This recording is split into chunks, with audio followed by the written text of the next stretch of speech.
It can be for information.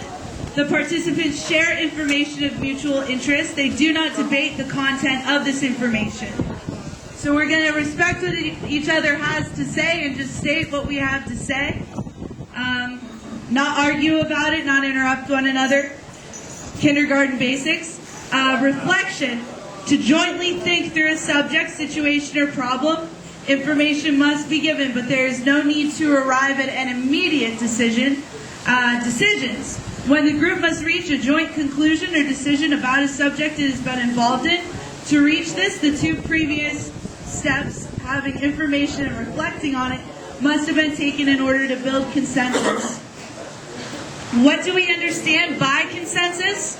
A consensus is a collective construction of a solution to or a decision on a common interest. It is not drawing upon a proposal which includes each and every individual need, but rather a synthesis of all the individual opinions which give shape to the best way to achieve and reach the group's common interests. You want to be very clear about the group's common interests. Be aware that anything collective is the sum of all the individual knowledge and input. To this end, each individual's opinion must have been communicated and listened to and respected. Realize that the consensus is a commonly constructed end rather than a function in itself. And realize that consensus involves a process, and that time and necessary steps must be provided for this consensus. In order for us to reach these consensus you must create a relaxed group environment, an atmosphere which encourages participants to listen to, respect, and support one another. A climate which listens to, respects, and has complicity among its members. Make sure that the task which is to be worked on is clear. Share the information of each individual or subgroup so that it can properly be taken into account. Consider all points carefully. Identify and use points which clearly fall on common ground in order to begin building a proposal, and gradually draft that proposal through collective thinking, and celebrate your achievement. That's my favorite part. All right. So, there are a couple of hand gestures and different things you can go over. If you agree with what's being said, it's upward jazz hands. Show 'em, Elliot. That's agree. To disagree, you do a downward jazz hands. That means I don't agree with what you're saying. And then if you outright refuse it and totally disagree with what's being said, you cross your arms over your chest. And then if you have something that you would like to say, you put your hands over one another in a TP formation. Is that everything? Quiet coyote. Oh yeah. Let everybody demonstrate quiet coyote so that you understand. Yeah. Quiet coyote. Quiet coyote is the ears are open and the mouth is closed. So if people are if anyone else wants to be on the mailing list and keep tabs with us, just talk to me. I've got the sign sheet right here. Oh, there's one more. Oh. And if someone seems to be going on a little bit long and we want to hear as many voices as possible and as many different opinions as possible, a little bit of the roll your arms, wrap it up guy, we've been listening to you for a while, like you should be doing to me. What we came to a consensus about a little earlier was the best way to kick this off was to sort of tell our story of why we're here. Introduce ourselves so we get to know one another. We're all here together. We're all brothers and sisters. We're all part of the 99%. So that's what we were doing right now, is getting together and sharing our stories and our perspectives. So if we could get another consensus or disapproval on that. If you agree on sharing our stories and sharing our information, upward jazz hands. It's good. If you disagree, downward jazz hands. All right. I want this young lady to come up next. I won't believe in corporations. I won't believe corporations are people until Texas executes one. I love that. Celebration. All right. Apparently I don't choice in this matter. School teacher. Yay! Well, I'm Rachel. I'm a senior at Mercyhurst College, and I'm here. I'm a political science major, and the more I learn, the more I realize that we don't have a democracy anymore. The people don't have the power anymore. I'm tired of feeling like when I vote, I'm selling out my principles because my politicians aren't representing me. They're representing the people that give them millions of dollars so that they can run for election. So that's why I'm here. Yes.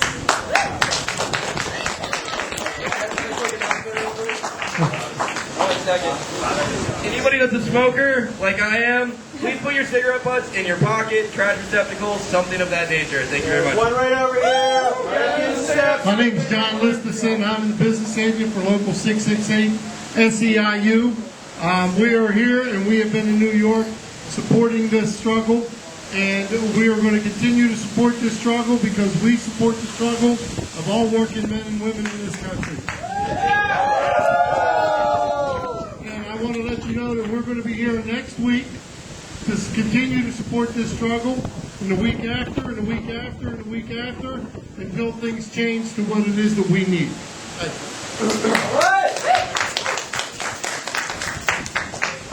I'd also like to add real quick, has anybody heard about National Bank Transfer Day? Because we were talking about credit unions. Yeah, November 5th. Or beforehand. I mean, they're doing it in New York and being arrested for it at Citibank right now. Or, an hour ago it was happening. Transfer your bank funds from a national bank to a local credit union. If when you come up here there's a credit union that you personally support, throw it out there, mention it. There's Erie Credit Union. I bank through Americo Federal Credit Union because my father worked for Americo and it was a family thing. And that's on November 5th. So if you want to make a statement, put your money where your mouth is. Transfer your money to a credit union from a big bank account. Does anybody want to come up next, or am I calling out people again? Anybody? Anybody? Oh, yeah. What's up, everybody? My name is Elspeth Cayley. I do have a job. I am a school teacher at a 2-year college right here in Erie, and all I have to say is sacrifice the oligarchy for the sake of the many. Thank you. Anybody else? Hi, Hello, my name is Andy. I am a senior industrial design major at the Columbus. I am here because it is clear that we are at an evolutionary moment where we are recognizing how a finite planet does not continue an economic system that requires it to explode. I'm here because you all are here. I have something I'd like to say a little later when we have more time to speak, but until then I'll pass the mic.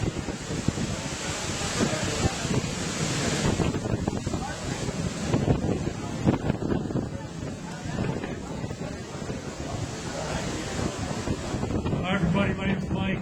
Thanks for coming out today and supporting the people in New York and all around the country. All around the world. All around the world, that's right. It's like 852 cities or something like that. Yeah. Or countries, actually. Excuse me. Well, the average American citizen is falling behind their global peers in terms of education levels, and many find the topics of economics and finance far too dense to comprehend. So it's no small accomplishment that the enormous amount of taxpayer bailouts and Fed monetary injections have finally awoken the American middle and lower classes up to the reality of a terribly unbalanced financial system. This awakening is currently represented by the Occupy Wall Street protests. However, lest you think these protests will simply go away once winter sets in, think again. The seed has been planted. Even if the official Occupy Wall Street protest dissipates within the next few months, the word has gotten out, and the message is finding an interested audience that fails to conform to traditional political boundaries. Suddenly, all over the United States of America, students are questioning their economic professor about the standard dogma they are being taught, which is visibly failing all around them. How can these PhDs continue to teach Keynesian doctrine with a straight face?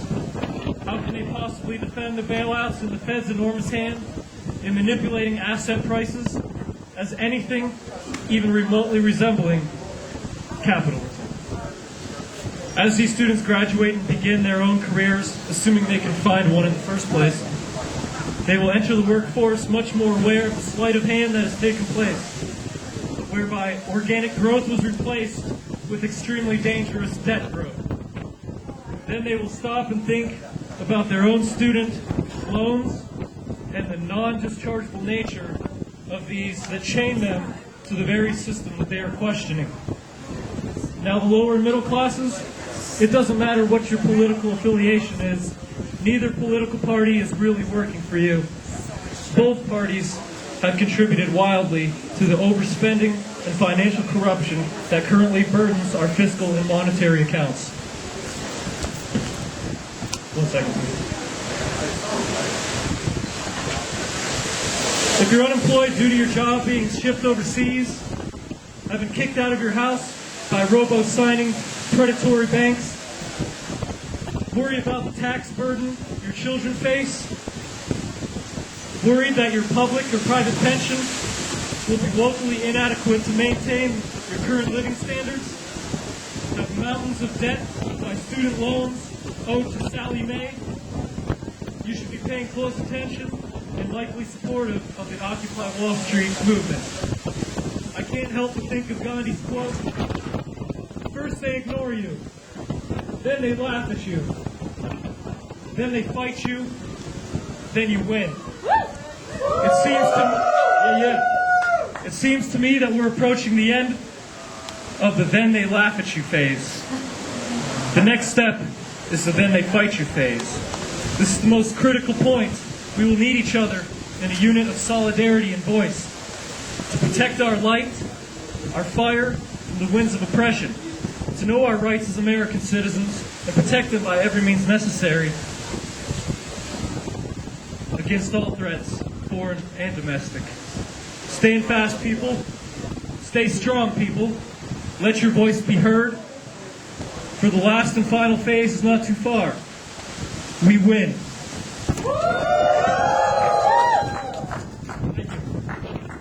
Listen here, sport. You want a videotape? I'll take your camera. Put that on.